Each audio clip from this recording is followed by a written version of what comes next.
August 2024 मध्ये म्हणजेच गेल्या वर्षी मुख्यमंत्री माझी लाडकी बहीण योजना सुरू झाली होती। त्यावेळी महाराष्ट्राचे मुख्यमंत्री एकनाथ शिंदे होते। आता या योजनेचा लाभ पात्र नसणाऱ्या महिलांसह 14,000हून अधिक पुरुषांनी तसेच 1,526 सरकारी कर्मचाऱ्यांनी घेतल्याची धक्कादायक बाब या योजनेच्या छाननीतून समोर आली। विधानसभेत लाडकी बहीण योजनेवरून विरोधकांनी गदारोळ घातला। या योजनेचे 26 लाख बोगस लाभार्थी असून सुमारे 5,136 कोटी रुपयांचा आर्थिक गैरव्यवहार झाला असल्याचा आरोप देखील करण्यात आला। याविषयी महिला व बालकल्याण मंत्री आदिती तटकरे बोलले आहेत। बोगस लाभार्थ्यांवर काय कारवाई केली जाईल याचेही उत्तर त्यांनी दिले आहे। सरकारच्या पडताळणीत नक्की काय समोर आले आजच्या व्हिडिओतून जाणून घेऊया। राज्य सरकारने मान्य केलं आहे की लाडकी बहीण योजनेद्वारे अपात्र लाभार्थ्यांना सुमारे 35 कोटी रुपये या लाभार्थ्यांनी घेतले आहेत। या योजनेत कमी उत्पन्न असलेल्या कुटुंबातील महिलांना दरमहा 1,500 रुपयांचा भत्ता दिला जातो। एकूण 26 लाख अपात्र लाभार्थी होते। त्यापैकी 1,526 सरकारी कर्मचारी होते ज्यांनी 14.5 कोटी रुपये घेतले। या योजनेत एकूण 14,298 पुरुषांनी देखील पैसे घेतले अशी माहिती महिला व बालविकास मंत्र्यांनी दिली।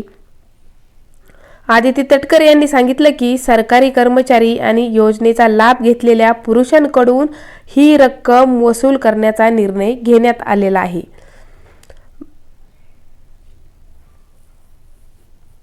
तटकरे यांनी आपल्या उत्तरातून सांगितले की या योजनेत कोणतेही नवीन पात्रतेचे निकष किंवा अटी व शर्ती समाविष्ट करण्यात आलेले नाहीत।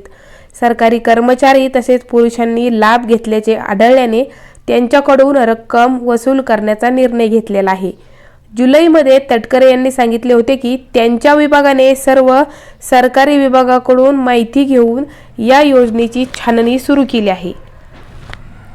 आलेल्या अहवालानुसार सुमारे 26.3 लाख लाभार्थ्यांनी अपात्र असून देखील लाभ घेतला। यापूर्वी त्यांनी सांगितले होते की काही लाभार्थी एकापेक्षा जास्त योजनांचा लाभ घेतल्या असल्याचे आढळले आहे। काही कुटुंबांमध्ये 2 पेक्षा जास्त लाभार्थी होते तर काही प्रकरणांमध्ये पुरुषांनी या योजनेसाठी अर्ज केले होते। जून महिन्यापासून या 26.3 लाख अपात्र लाभार्थ्यांचे लाभ तात्पुरते निलंबित करण्यात आले आहेत। लाडकी बहीण योजनेअंतर्गत 21 ते 65 वयोगटातील विवाहित, घटस्फोटित, विधवा, परित्यक्त्या आणि गरजू महिलांना दरमहा 1,500 रुपये दिले जातात, ज्यांचे वार्षिक कौटुंबिक उत्पन्न 2.5 लाख रुपयांपेक्षा कमी आहे। ज्या महाराष्ट्राच्या रहिवाशी आहेत त्या महिलांना योजनेचा लाभ दिला जातो। प्रत्येक कुटुंबातील एका पात्र अविवाहित महिलेचाही यात विचार केला जातो। डिसेंबर 2024 मध्ये मुख्यमंत्री म्हणून पदभार स्वीकारल्यानंतर उपमुख्यमंत्री देवेंद्र फडणवीस यांनी लाभार्थ्यांच्या छाननीची घोषणा केली होती।